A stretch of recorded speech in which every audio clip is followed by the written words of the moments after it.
আমরা কোরবানির পশু ক্রয় করব এবং ক্রয় করার ক্ষেত্রে সবল, সুস্থ ও সবল পশু দেখে কোরবানি আদায় করব। তো আমরা সবাই যখন পশু কোরবানি করব, সেক্ষেত্রে আমাদের নিয়ত সৎ হতে হবে, নিয়ত ভালো হতে হবে, আমার মনের ধারণা ভালো রাখতে হবে। তবে কিস্তির টাকা দিয়ে, সুদের টাকা দিয়ে, ঘুষের টাকা দিয়ে, অবৈধ টাকা দিয়ে কোরবানি করা জায়েজ নেই। অর্থাৎ হারাম পথে অর্জিত টাকা দিয়ে কোরবানি করা জায়েজ নেই। এর থেকে কোরবানি না দেওয়াই ভালো। সেজন্য আমাদের পারিশ্রমিক, আমাদের শারীরিক ইবাদত বা আমরা যে কাজ করব, সেই ক্ষেত্রে আমাদের কাজের ক্ষেত্রে কোনো চুরি করা চলবে না। সৎভাবে আমাদের টাকা ইনকাম করতে হবে। তো ভালো কাজ করার ক্ষেত্রে তোমরা প্রতিযোগিতা করবে, খারাপ কাজ করার ক্ষেত্রে প্রতিযোগিতা করা জায়েজ নেই। কেউ যদি 2 লক্ষ টাকা কিস্তি নিয়ে কোরবানি দেয় আর আপনি তাকে দেখে অনুসরণ করে 5 লক্ষ টাকা কিস্তি নিয়ে, সুদ নিয়ে, অবৈধ টাকা দিয়ে কোরবানি করলেন, তো আপনার টাকা তো হালাল নয়, আপনার ইচ্ছাও হালাল নয়। আর যার টাকা মেরেছেন তার তো ক্ষতি করলেনই, এমনকি নিজেরও ক্ষতি করলেন এবং আল্লাহকে অসন্তুষ্ট করলেন, শয়তানকে খুশি করে দিলেন। তো নাউজুবিল্লাহ, আস্তাগফিরুল্লাহ। তো আমরা নিয়তকে সহি করব, বৈধ টাকা দিয়ে আমরা কি করব? পশু ক্রয় করব। আল্লাহ রাব্বুল আলামিন সৎ কাজে প্রতিযোগিতা করার জন্য বলেছেন, অসৎ কাজে অর্থাৎ খারাপ কাজে প্রতিযোগিতা করা জায়েজ নেই। আসুন আমরা জেনে নেই কোরআনে কি বলছে। আল্লাযী খলাকাল মাউতা ওয়াল হায়াতা লিয়াবলুয়াকুম আইয়ুকুম আহসানু আমালা। আল্লাহ তাআলা জীবনকে এবং মৃত্যুকে সৃষ্টি করেছেন পরীক্ষা করার জন্য।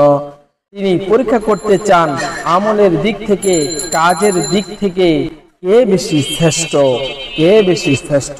অর্থাৎ আল্লাহ তাআলার কাছে কে বেশি উত্তম কাজ, ভালো কাজ, সৎ ইচ্ছা, সৎ কাজ, সৎ আমল, সৎ কর্ম আল্লাহর কাছে পৌঁছাতে পারে। সেজন্য আল্লাহ বলেন, আল্লাযী খলাকাল মাউতা ওয়াল হায়াতা লিয়াবলুয়াকুম আইয়ুকুম আহসানু আমালা। অর্থাৎ আল্লাহ রাব্বুল আলামিন জীবনকে এবং মৃত্যুকে সৃষ্টি করলেন মানুষকে পরীক্ষা করার জন্য। আর তিনি এও দেখতে চাচ্ছেন এই পৃথিবীর মধ্যে ভালো কাজ করার ক্ষেত্রে কে বেশি শ্রেষ্ঠ, কে বেশি শ্রেষ্ঠ, কে বেশি উত্তম, কে বেশি উত্তম, কে বেশি ভালো, কে বেশি ভালো। আসুন আমরা নিয়তকে ভালো করি, সহি করি, শুদ্ধ করি, বিশুদ্ধ করি।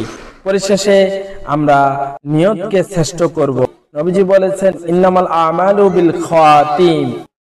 শেষ কর্ম যার, সব ভালো তার। অর্থাৎ আমরা যখন মৃত্যুর বিছানায় শুয়ে যাব, তখন আমাদের মুখে থাকতে হবে আল্লাহ ও রাসূলের নাম, অর্থাৎ পবিত্র কালেমা, কালেমায়ে তাইয়্যিবা, লা ইলাহা ইল্লাল্লাহু মুহাম্মাদুর রাসূলুল্লাহ।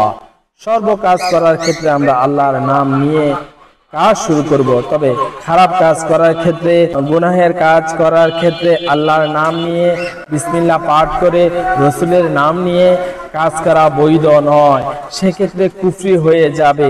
তো কুফরি বা কবিরা গুনাহ যে কাজ আল্লাহ রাব্বুল আলামিনের কাছে খাঁটি তওবা ছাড়া কখনোই কবুল হবে না। গুনাহ করে ফেললে, কুফরি করে ফেললে, শিরিক করে ফেললে, এরকম গুনাহ, কবিরা গুনাহ, শিরিকের গুনাহ, কুফরিকৃত গুনাহ আল্লাহ তাআলা কখনোই ক্ষমা করে না। তবে হ্যাঁ, ক্ষমার একটা রাস্তা আছে, এই তওবা। ক্ষমার রাস্তা হলো তওবা। আপনি যদি কেঁদে কেঁদে কেঁদে আল্লাহর কাছে, যদি আল্লাহর মন খুশি করে, আল্লাহর কুদরতি অন্তরে জোশ এনে আপনি যদি আল্লাহকে রাজি খুশি করতে পারেন, তাহলে আল্লাহ অবশ্যই আপনাকে ক্ষমা করে দিবেন। তো শিরিকের গুনাহ করা অবস্থায়, কবিরা গুনাহ করা অবস্থায়, কুফরি গুনাহ করা অবস্থায়, অর্থাৎ ওই গুনাহ আল্লাহ তাআলা কখনোই ক্ষমা করবে না। তো বোঝা যাচ্ছে, আল্লাহ পাক যদি ক্ষমা না করে, আপনার স্থান যদি হয়ে যায় চিরস্থায়ী জাহান্নাম, তাহলে আপনি কোনোদিনই সুখের মূল্য, সুখের পথ, শরীরের কষ্ট থেকে পরিত্রাণ পাবেন না। মানে সুখের মূল্য মানে ভালো, শরীরের কষ্ট থেকে যে আপনি ভালোভাবে আরামের সহিত জীবন কাটাতে পারবেন জান্নাতের মধ্যে, সেই লাভ, সেই লক্ষ্য, সেই দিন আপনি কখনোই ফিরে পাবেন না। তো আমরা কাজ করার ক্ষেত্রে ভালো কর্ম করব, সেক্ষেত্রে আমরা ভালো কাজ করার ক্ষেত্রে আল্লাহর নাম নিয়ে শুরু করব, খারাপ কাজের ক্ষেত্রে আমরা আল্লাহর নাম নিয়ে না বলাই উত্তম, না বলাই অর্থাৎ খারাপ কাজের ক্ষেত্রে বিসমিল্লাহ বলা, আল্লাহর নাম বলা বৈধ নয়, বরং তা কুফরি হয়ে যায়।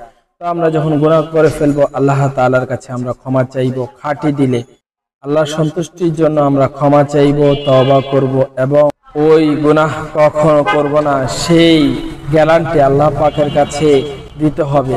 আবার যেমনি ভাবে গরুর স্তন থেকে, গরুর দুধ থেকে, দুধ দোহানোর পর, স্তন থেকে দুধ বের করার পর ওই স্তনে যেভাবে দুধ ফিরিয়ে দেওয়া অসম্ভব, তেমনি ভাবে ওই গুনাহের কাজে ফিরে যাওয়া অসম্ভব, তাহলেই আল্লাহ রব্বুল আলামিন ওই গুনাহ ক্ষমা করবেন।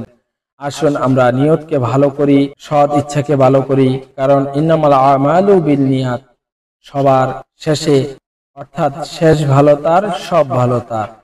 তো আমরা নিয়তকে সহি করি, শুদ্ধ করি, এ আশা ব্যক্ত রেখে আমরা এখানেই শেষ করি। আসসালামু আলাইকুম ওয়া রাহমাতুল্লাহি ওয়া বারাকাতুহু।